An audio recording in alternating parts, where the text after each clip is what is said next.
Well, this is a different look. Holy cow. I don't know how I feel about this. So now you know how I felt when I got kicked out last Saturday. So it's like a week later, get out of your studio. We know we built this multi-million-dollar facility for you, but get out. That's right. But we will make do. That is what we do here. Look good in our boss's office. They'll let you feel comfortable in there.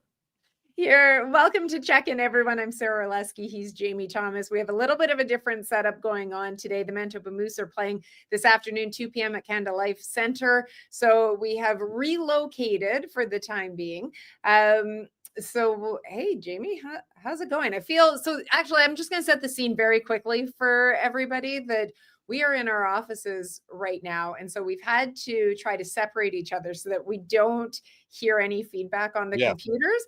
But I can hear you through the glass, by the way. I know, but I can hear you through the glass. I actually had to ask Jamie a couple question earlier, and so I had to run and open up the door and say, "What did you say? I can't hear you." Yeah, you're right. WJ 2000. I've been locked out of the studio again. You're right. Again, it's becoming a theme. Good afternoon, everyone. Great to see people already in the chat. We are going to get you set over the next 30 minutes for tonight's game against the Nashville Predators, the first of two straight against Central Division opponents. The Winnipeg Jets coming in off of a game last night in Pittsburgh. So back-to-back games, Jamie, to get us set here today. Yeah, amazing. It's just the Jets took over right from the start of the game, and it almost felt like they were ready to take care of business. And who set the tone, as they always do, is the Lowry line, and just forcing Evgeny Malkin into a mistake. And there was Nino Niederreiter, beautiful backhand. They're up 1-0, and then it was just smooth sailing outside of the third period. And I see a lot of the comments on the show here about the officiating last night. I don't know how to put this in a nice way. The phantom tripping call against Alex Iafallo kind of led to the only goal of the game from the Pittsburgh Penguins. But what the Jets have done is there's a little bit of adversity there. They had been dominating up until that point, but they fight through that, get the 4-1 win. And there was a little bit of everything there last night. Pittsburgh didn't really it wasn't the most physical game until later, the third period. That's when things got a little bit more interesting.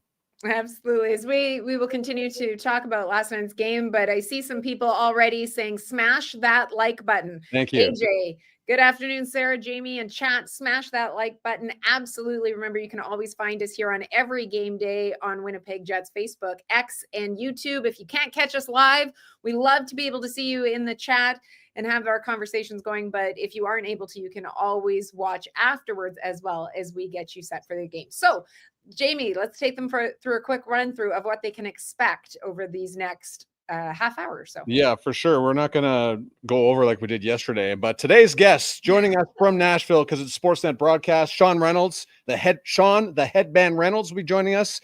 And then from a Nashville perspective, Lindsay Rowley will join us from Bally Sports. She's a part of the Nashville Predators broadcast team and has been doing a wonderful job there for a while. So they'll be joining us a little bit later in the show. And then, of course, we have to get to the most important thing, the question of the day. Let's involve our viewers, our listeners. And here it is. I'm going to grab my power cord, Sarah, because I forgot to grab it. My laptop's about to die. So you tell people what's going on while I take care of business.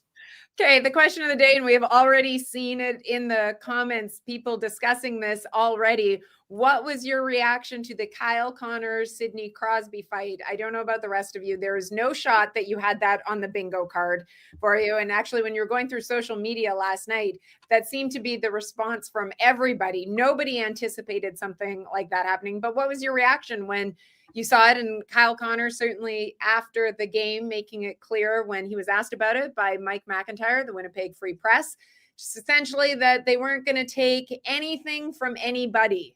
Do you like the way that I? Yeah, you left it out there. Yeah. I was going to put my question of the day was, or the first question to Sean Reynolds about Kyle Connors saying we're not going to take, and you try and find all the number sign and the @ sign to put the non-swear word on there. But you ruined my dream again and decided to do the professional way of asking the question, which is what you tend to do, is the right way to do these things. No, we just we compliment each other with it. Yeah, yes. Great to be things on the straight line.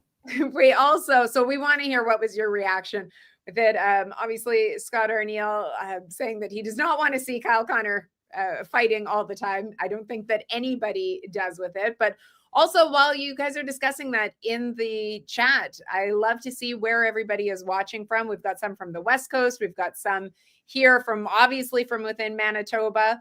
Oh, Lawrence, how about this? Hello from Selkirk Hospital. Grandson being born today. Lawrence. Just in time to watch his first Jets game. So it'd be pretty great if he could watch them go to 18-3, which is what they have the potential to do tonight against Nashville. Nashville, obviously, Jamie, this is a team that I think people had high expectations for, considering they spent all that money. Well, considering all the changes that they made in the offseason, the players that they brought in, but it certainly has not gotten off to that start with it. They're sitting at the bottom of the Central Division. Yeah, that to me is still one of the biggest shocks of the year. And it goes to show sometimes when you spend that money or how you spend that money doesn't necessarily work out for the best. But I still believe there's a lot to give from the Nashville Predators. They're not just going to go away. They had a tremendous push at the final part of last season to get their way back in the playoff situation. They have one of the best goalies in the world in UC Saros. That always makes things more interesting. And maybe Steven Stamkos gets his feet underneath him, because I'm sure he's still in shock that he's not a Tampa Bay Lightning. That's got to be one of the weirdest things a guy has to go through in his NHL career. Yeah, absolutely. So Nashville 6-11-3 right now, 3-5-2 in their last two games. They lost their last game as well. We'll have to ask Lindsay too about just the pressures that's mounting around there. We heard Barry Trotz make comments, I think it was last week, about where the team's at and what the philosophy maybe needs to be going forward. There was reports of shoving matches and tensions running high in practice yesterday as well, players having to be separated. So it'll be interesting to see what happens this evening when these two teams get together. Yeah, it really is. And I think, when you mentioned before we went to air about the when that time when Blake Wheeler and Ben Sherratt got into it in 2018 at practice, there was, a lot of questions about that. And, you spend all that time together and things aren't going well. You could probably see why people end up running into each other and getting frustrated the way that happened in Nashville Predators practice.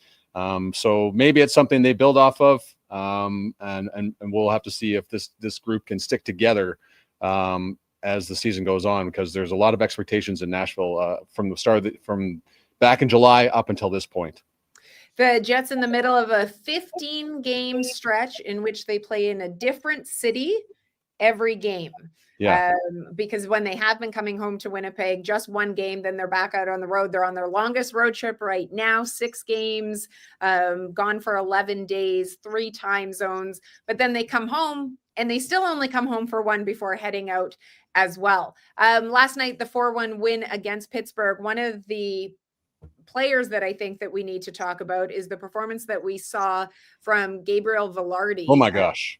Yes. Yeah. So it wasn't just the goal that we want to talk about, but also the fact that he has been utilized in the faceoff circle a great deal. He led all Winnipeg Jets players in faceoffs last night, 16 faceoffs.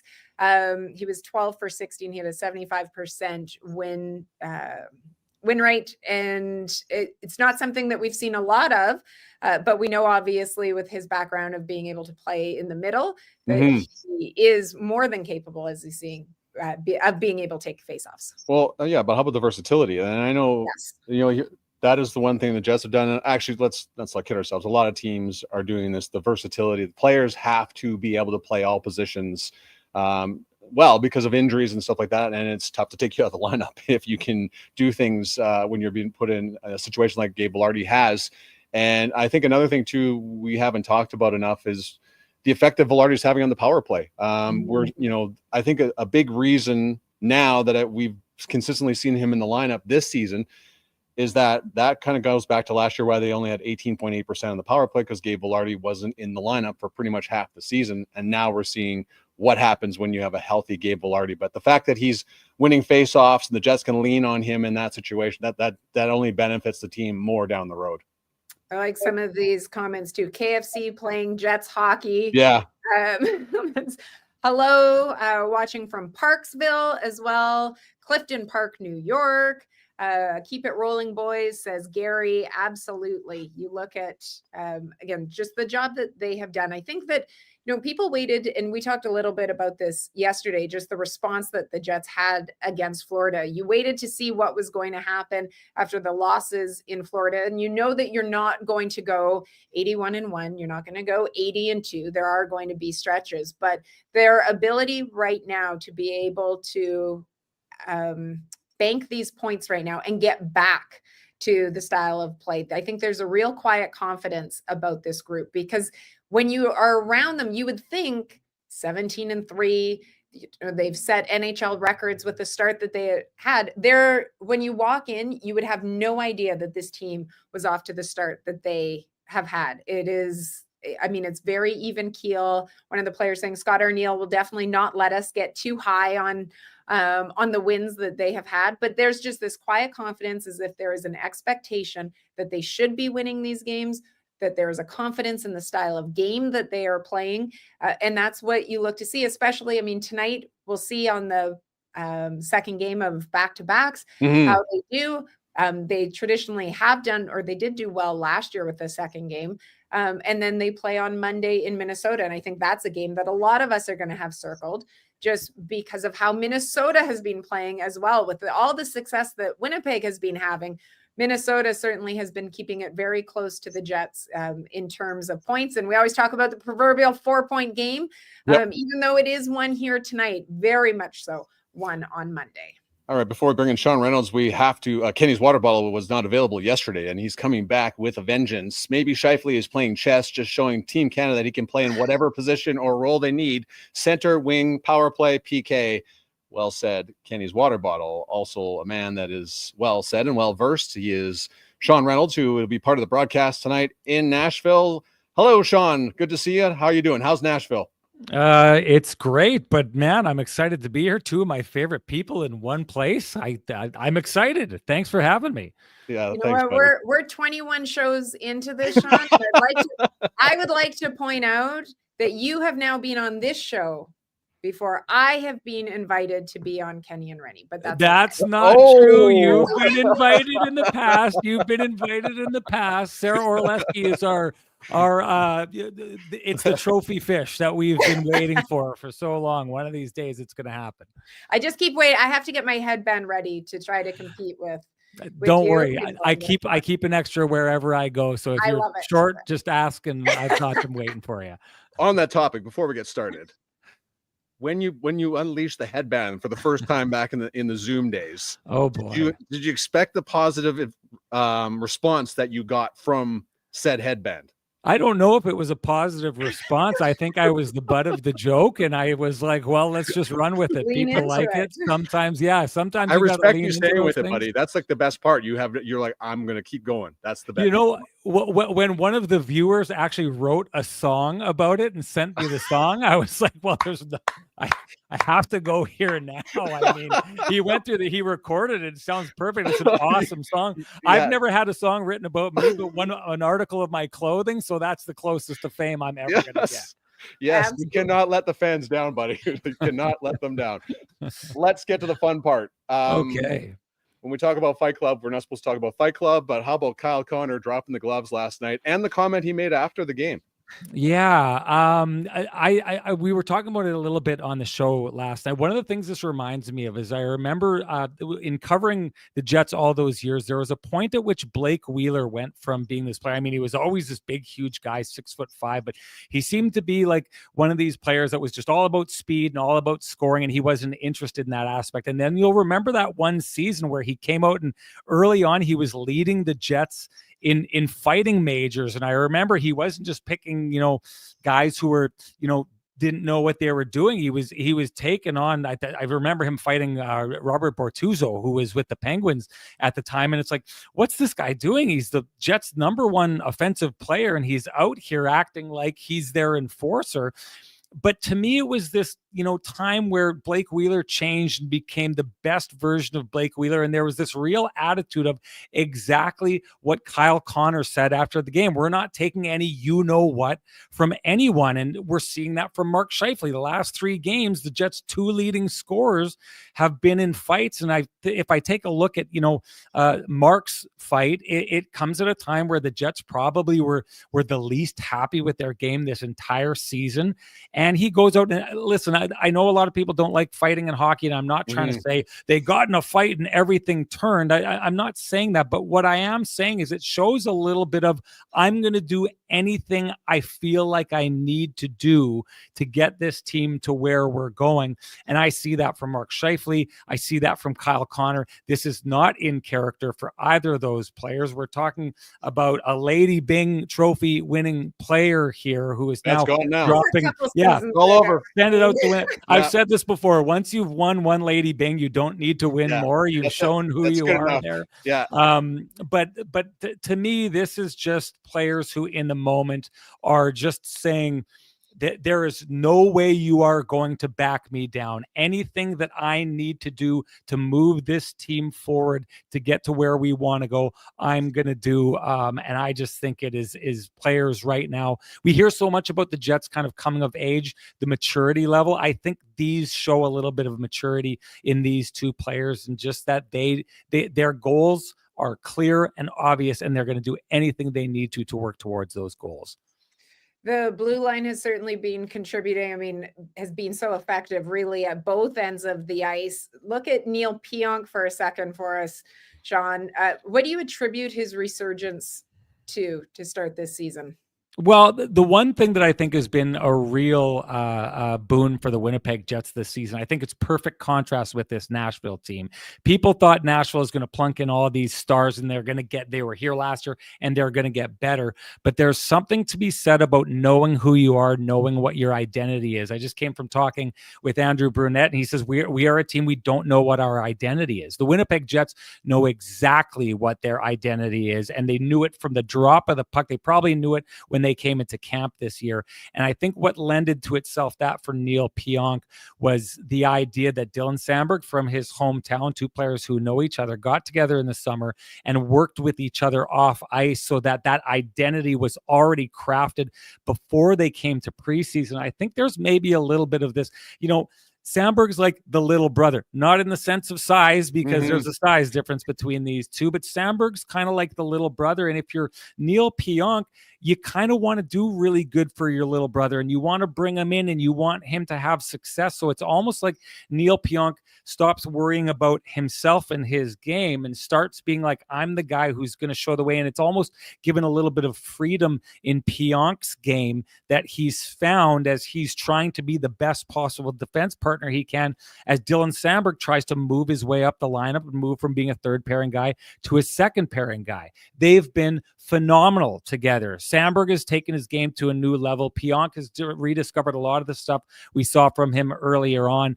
But you want to talk about players willing to do everything. Like, talk about the rounded game Neil Pionk has this year. It's not just on offense. Defensively, he's doing really great. He's that thorn in the side that seems to be pissing off the opposition and taking them off their game night after night. Like I was saying it to someone else in the media, every single night for the most part. I think he had one rough game against Toronto. Other than that, every night he's doing something. Every night that stands out to me. He's a playmaker.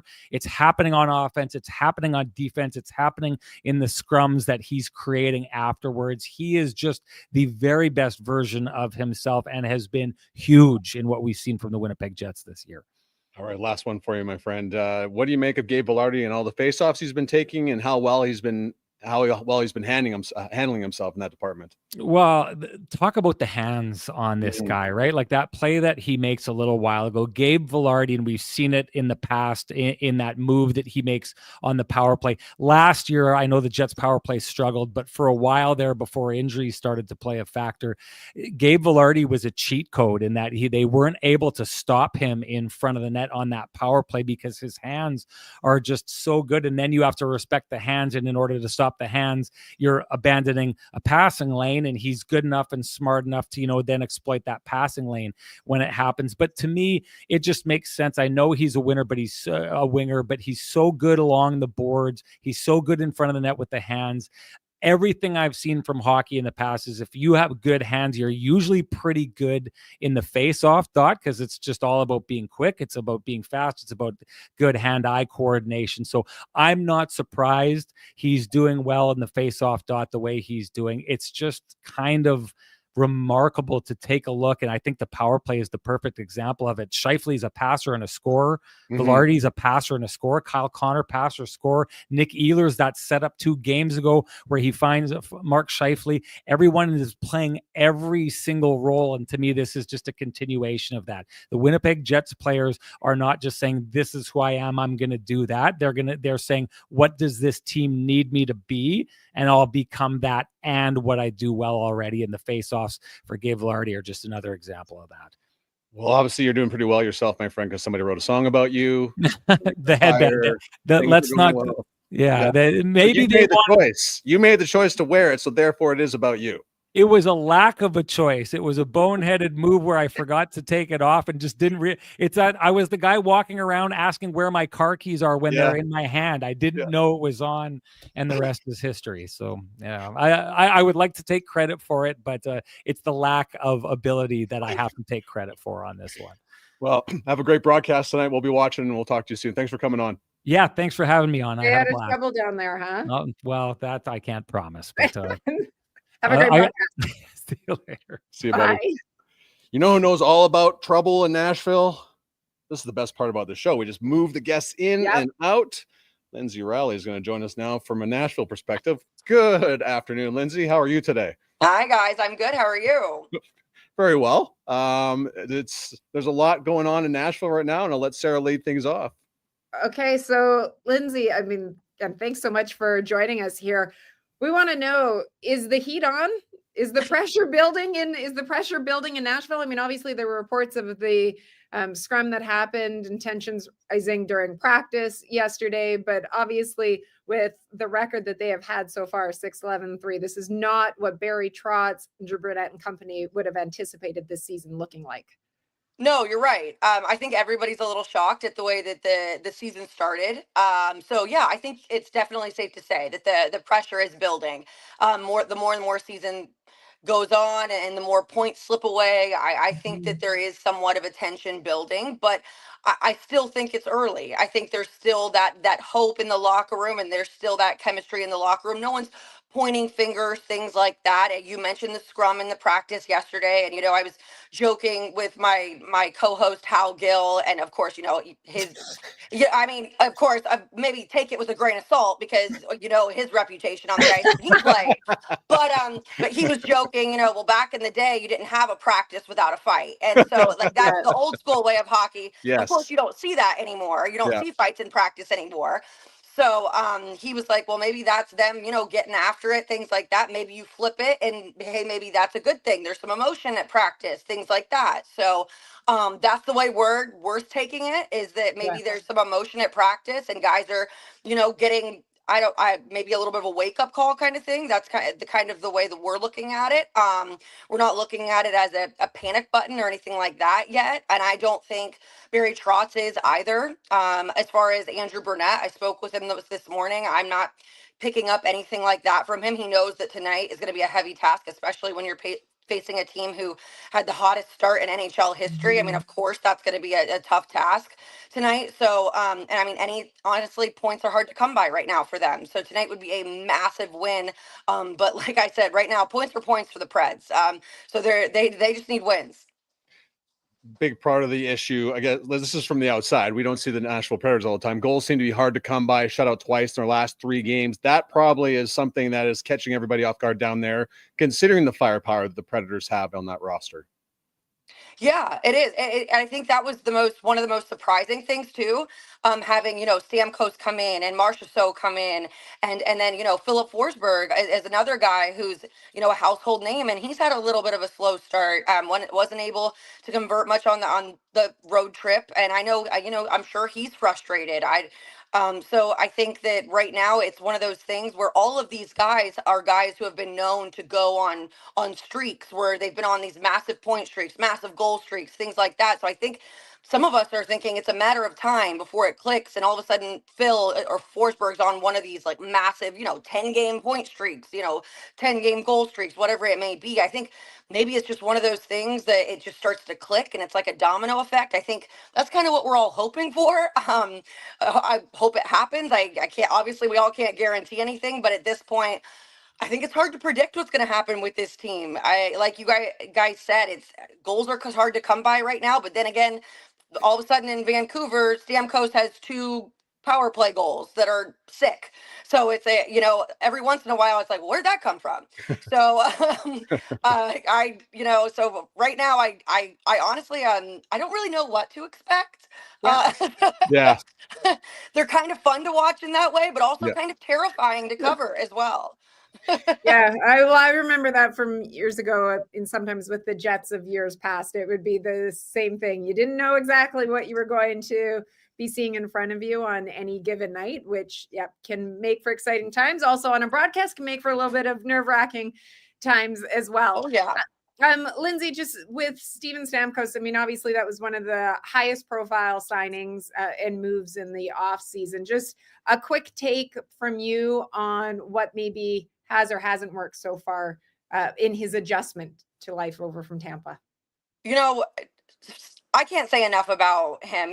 Obviously you hear about people who have worked with him and teammates and things like that, but you don't really know until you experience it firsthand and get to see it firsthand, what a class act he is and things like that. And even when he's struggling and he's not, right now, not maybe playing and converting and producing as much as he would like, the way that he is with his teammates, the way he is around the media, the way that, just the way he carries himself, just 100% a class act. And you can tell, that he's had success, the cups, that he's been a captain, things like that. And I think that's been really great for our younger guys to see, and really help grow some of them and produce some of their, grow some of their talent and develop them as players on and off the ice for that matter. Now, I think it's been kind of hard for him and some of the other guys as far as Bruno's system.